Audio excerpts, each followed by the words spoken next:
Hello students, welcome back to our channel. Students, last lecture में हमने lines and angles की exercises complete कर ली थी। आज हम कुछ एग्जांपल्स करेंगे लाइंस एंड एंगल्स की।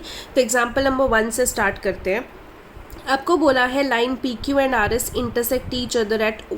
आपके पास ये पी क्यू लाइन दे रखी है और आर एस ये ओ पे इंटरसेक्ट कर रही है। आपको बोला है पी ओ आर और आर ओ क्यू की रेशो 5:7 है।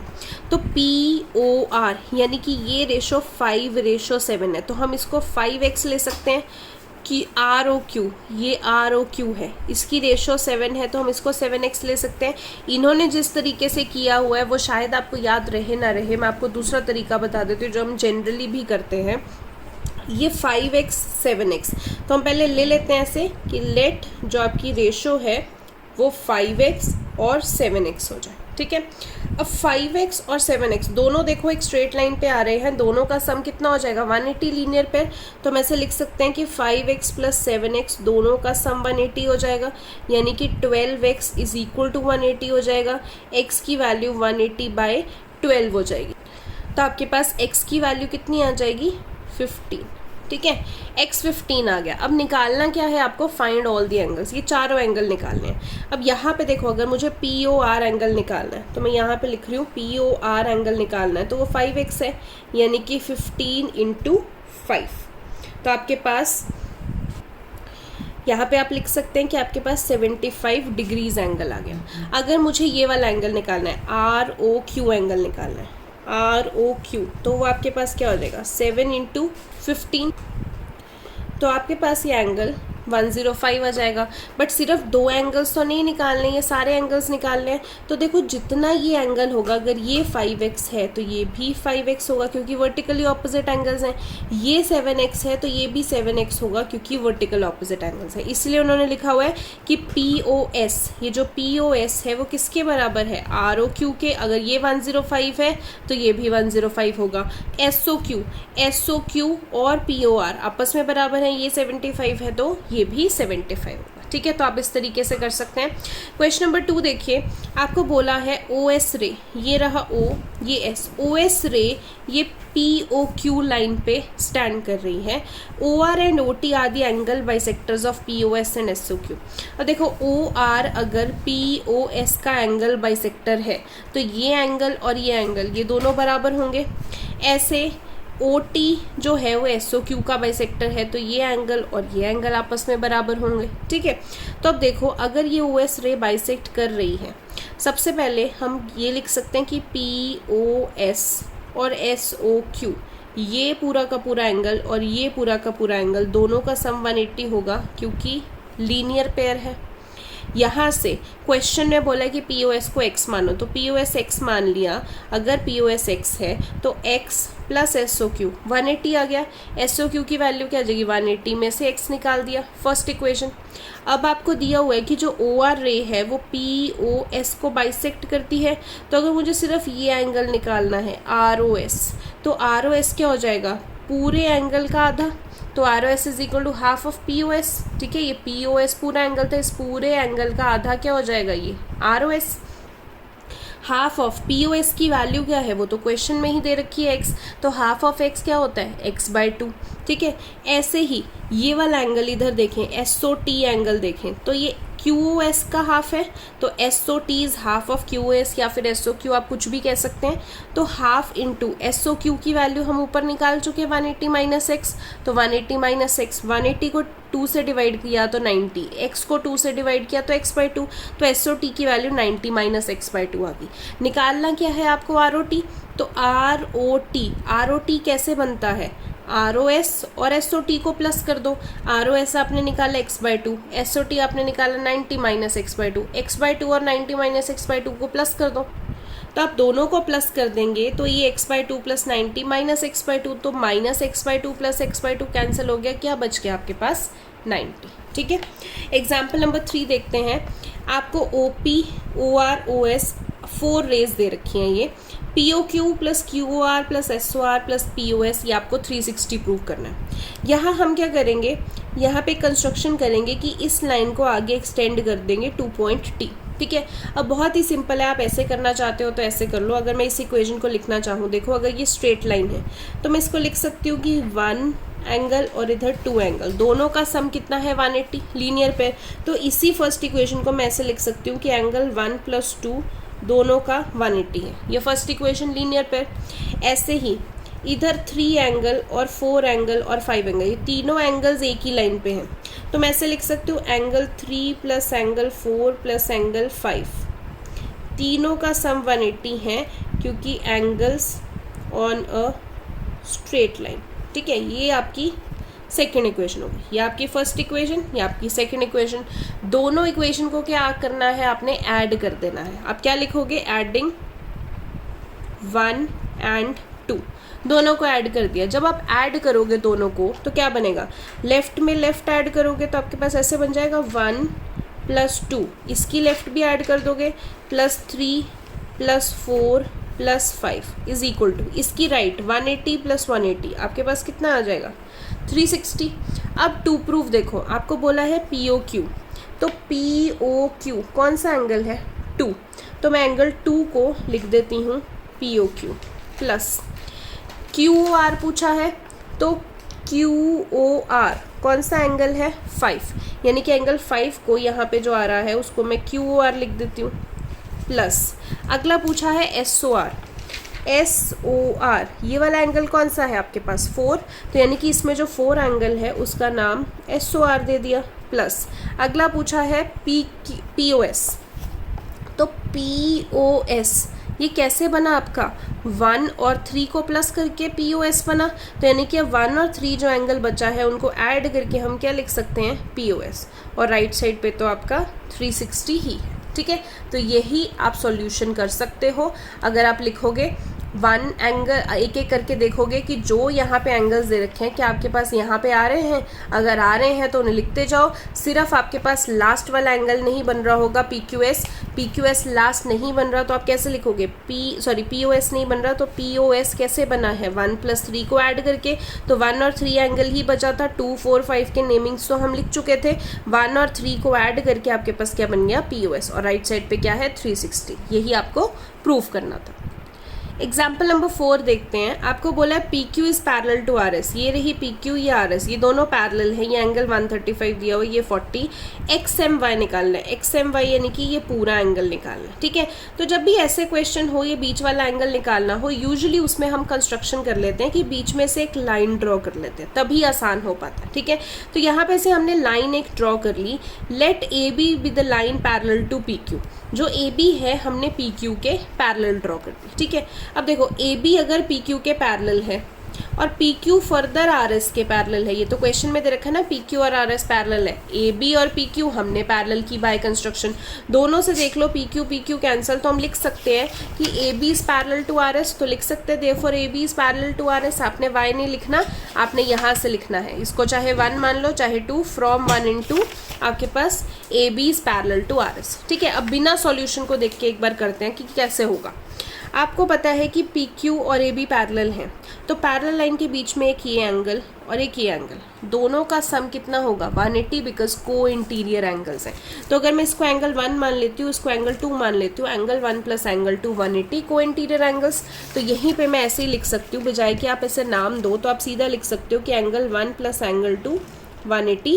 रीजन जरूर लिखना है को इंटीरियर एंगल्स, यहाँ पे लिखा है interior angles on the same side of transversal, आप ये भी लिख सकते हो या फिर सीधा को इंटीरियर एंगल्स भी लिख सकते हो। ठीक है, आपके पास एंगल 1 आपने क्या माना है, यहाँ पे 135 था, तो आपने 135 + एंगल 2 इज इक्वल टू 180, तो आपके पास एंगल 2 यहाँ पे 45 डिग्री आ गया। सिमिलरली यहाँ पे AB और RS पैरेलल है, तो AB के अंदर एंगल 3 और इधर आप यहाँ पे को इंटीरियर नहीं लगा सकते, आप 3 और 4 बराबर कर सकते हो ना, ये वाला एंगल अगर 4 मान लो, ये 3 और ये 4, ये भी RS के पैरेलल है, तो ये एक Z भी तो बन रहा है। जब पैरेलल लाइंस होती हैं तो Z एंगल भी बराबर होते हैं, Z एंगल मतलब ऑल्टरनेट एंगल, तो एंगल 3 और एंगल 4 भी बराबर होगा, तो ये एंगल 40 डिग्री है, तो ये भी कितना हो जाएगा 40 डिग्री। ठीक है, तो आपने वही लिख दिया कि angle 3 is equals to angle 4, क्योंकि ऑल्टरनेट इंटीरियर एंगल्स हैं, तो एंगल 3 भी कितना आ गया 40 डिग्री। ठीक है, अब आपको निकालना क्या है, ये वाला एंगल एक्स एम वाई निकालना है। एक्स एम वाई ये पूरा एंगल किससे बन रहा है, 2 + 3 करने से बन रहा है। तो आप लिख सकते हो कि एक्स एम वाई कैसे बना, एंगल 2 + एंगल 3 करने से। 2 हमने 45 निकाला, 3 हमने 40 निकाला, दोनों को प्लस करके कितना आ गया आपके पास 85। तो अगर आपको नेमिंग मुश्किल लगती है तो आप ऐसे कर लो, ठीक है, 1 2 3 करके। जब भी 1 2 3 करते हो तो स्पेशली प्लीज़ फिगर में 1 2 3 4 करना ना भूलें, वरना आपका गलत हो जाएगा। तो कई बच्चे सॉल्यूशन में सब कुछ 1 2 3 4 लिख देते हैं, फिगर में 1 2 3 4 नहीं लिखते, तो वो गलत हो जाएगा, ठीक है। Next question number 5, example number 5 बहुत इंपॉर्टेंट है आपकी। तो एग्जाम्पल नंबर 5 देखो, if the transversal intersects 2 lines such that the bisectors. अब देखो ये जो ट्रांसवर्सल है, ट्रांसवर्सल जो ऐसे कैंसिल करते हैं, ये ए से लेके डी तक, ये ट्रांसवर्सल जो है ये 2 लाइंस को इंटरसेक्ट करती है such that bisector of the pair of corresponding angles are parallel.